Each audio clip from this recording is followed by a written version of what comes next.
For our first course, we have crostini with cranberry-balsamic sauce and ricotta salata. It features a different take on cranberry sauce. By using balsamic vinegar, an ingredient known more for its savory applications, we're going to infuse the sauce with a deep, heavy, rich flavor. Okay, let's get started. I just love making crostini.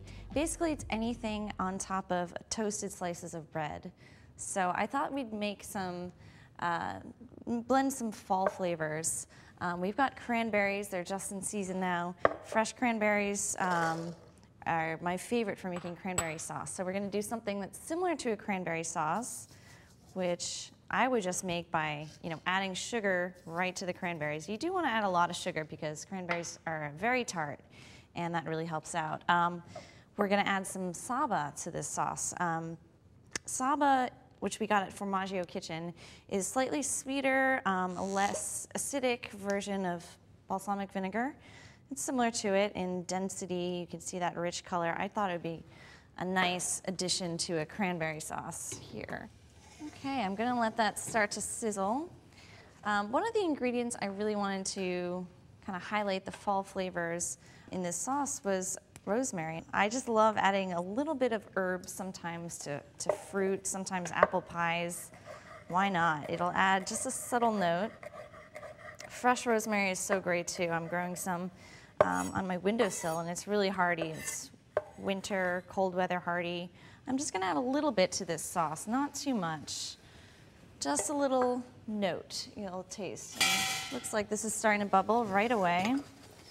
The cranberries are going to kind of explode and kind of drool their juices into this sauce. So I do have a grill pan that's getting hot right here. It's really nice to have a grill pan that's non-stick like this. Usually grill pans are cast iron and they're kind of hard to clean up. I think it's really nice to grill your bread for a crostini. It'll just add some texture, some extra dimension. It'll get those grill marks on each piece of bread. It'll just look really nice. You can always just bake it off in an oven too, but I think the grill pan just adds a little something special.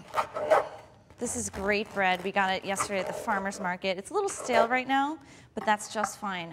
Stale bread is one of the reasons I think crostini exists. It's a great way to put new life into something that's stale because it's going to get a little toasty. It's going to taste great. I want to brush them with a little olive oil for some extra flavor. You don't actually have to do this if you're going to use that grill pan because it's non-stick, but I think it adds some flavor. It'll get toasty, maybe have some more color when it chars on the grill. Okay, all set. So I think that's pretty hot by now. I'm going to put them face down, give them some time. All right, so this is starting to really reduce. The sugar has all dissolved. I don't want to cook it too much that you lose all the shape of the cranberries, so I'm just going to give this a couple more minutes to reduce. Now that is getting really sticky, and I'm so glad that I have this non-stick saucepan. It's a little unusual to find a non-stick saucepan, and you wonder why you need it, because you're not going to. This recipe doesn't have any oil in it. You don't need to grease it up first to keep it easy to clean. But it's really nice because this is going to be a nightmare to clean if it weren't for the nonstick surface. It looks like we have a nice thick sauce here. I'm just going to make sure it tastes good. I think that tastes about perfect. I can hear it start to sizzle. That's always a good sign.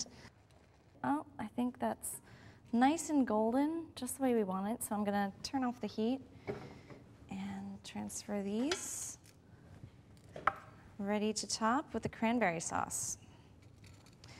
Cranberry and balsamic vinegar, it's not a combination I've seen too much of, but it is pretty traditional to have strawberry balsamic. That's an Italian classic combination. I'm gonna see if I can neatly top each piece. I think that's a good jammy little spoonful. And this is going to look so pretty when I shave the ricotta salata on top as a final touch. Okay, that's good. And I like how it's chunky. You can still see that there's cranberries intact. Let's get our ricotta salata. It's a nice, clean tasting, salty little finish. So you got the sweet and the savory in this dish. It makes a pretty garnish. You can add as little or as lot as you want. And you know what? I think I want to try one, but first I'll present it.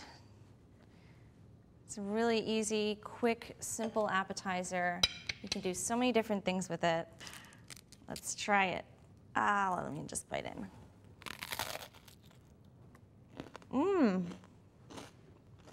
Bread is perfectly toasted. That's a good starter. On to the next course.